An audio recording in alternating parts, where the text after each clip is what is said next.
Welcome to Mythic Codex Legends Unveiled, the place where mythology, folklore, and legend come alive. I'm your host Eliza, and tonight we'll uncover the stories that have captivated humanity for thousands of years. Turn the page, our journey begins now.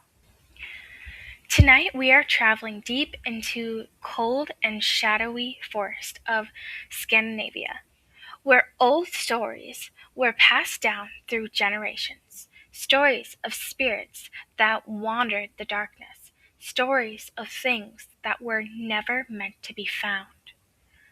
Some legends are born from tragedy. Tonight's story is about a Myling, a spirit unlike many others, because behind the terrifying legend is a heartbreaking story of a child who was forgotten, a child who was never given a chance, a child who was never allowed to rest. The legend of the Myling comes from Scandinavian folklore, mainly from Sweden, Norway, or Denmark. These stories date back hundreds of years to a time when life was harsh and unforgiving. Villages were small, winters were brutal, and survival was not always guaranteed. During these times, society had strict rules, and unfortunately, children who were born into difficult situations were sometimes hidden away or abandoned because of shame, poverty, or fear of punishment. These forgotten children became the beginning of one of Scandinavia's darkest legends. People believe that when a child died without receiving a proper burial, their spirit could become trapped between the world of the living and the dead. They believe the child could not move on. The spirit remained behind, carrying the pain of a life that ended before it ever truly began. And that spirit becomes known as the Myling. The old stories say that the Myling would wander through lonely forests, dark roads, and abandoned places far away from the village. Travelers walking alone at night would sometimes hear something in the distance, a cry, a small voice calling out, the sound of a child who seemed lost and afraid. And that was the most dangerous part of the legend, because the Myling did not appear as something terrifying at first. It appeared as something innocent, a child in need of help. The stories say that if someone followed the crying, they might find a small child standing alone in the darkness.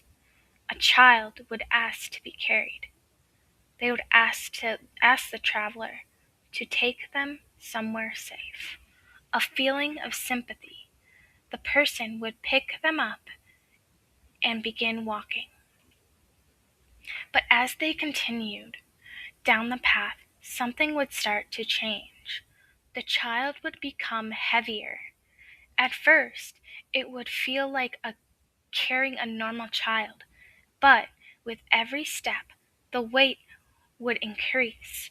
The traveler would struggle to keep moving as the little spirit grew heavier and heavier.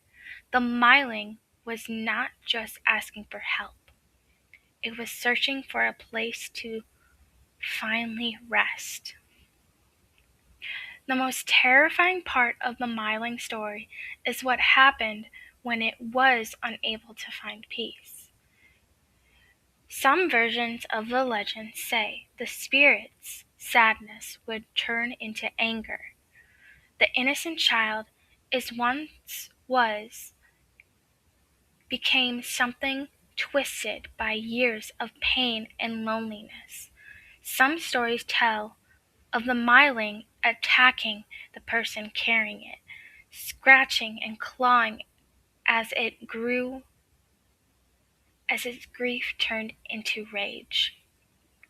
Other versions say the traveler would be forced to carry the spirit endlessly through the night, unable to escape the growing weight until they collapse from exhaustion.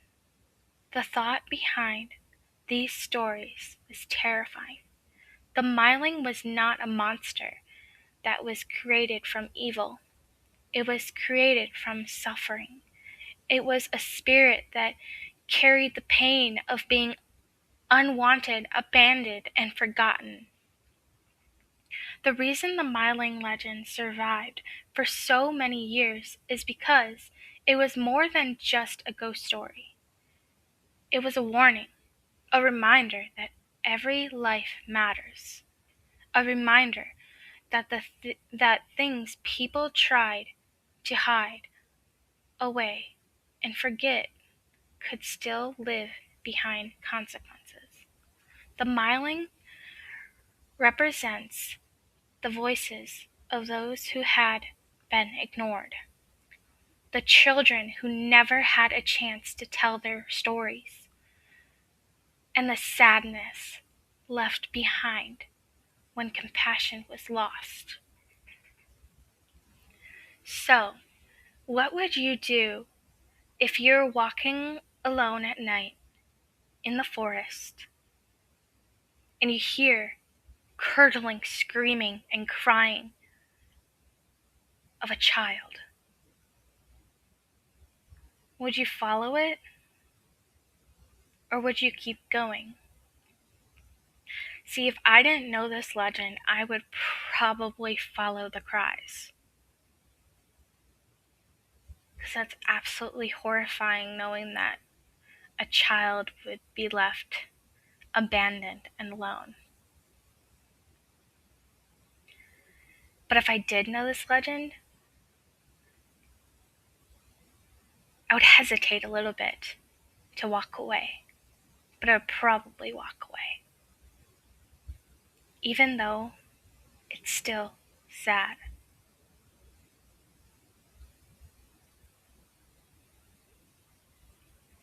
The Myling remains one of Scandinavia's most haunted legends because beneath the horror is a tragedy. It is not simply the story of a frightening spirit wandering through the darkness. It is the story of a child who was never given a beginning. A spirit that refused to disappear. So, sometimes the voices that call out from the darkness are not looking to be found. They are simply waiting to be remembered. This is your host, Eliza. I hope you enjoyed listening to Mythic Codex Legends Unveiled. I hope you join me again in my next episode. Thank you for listening.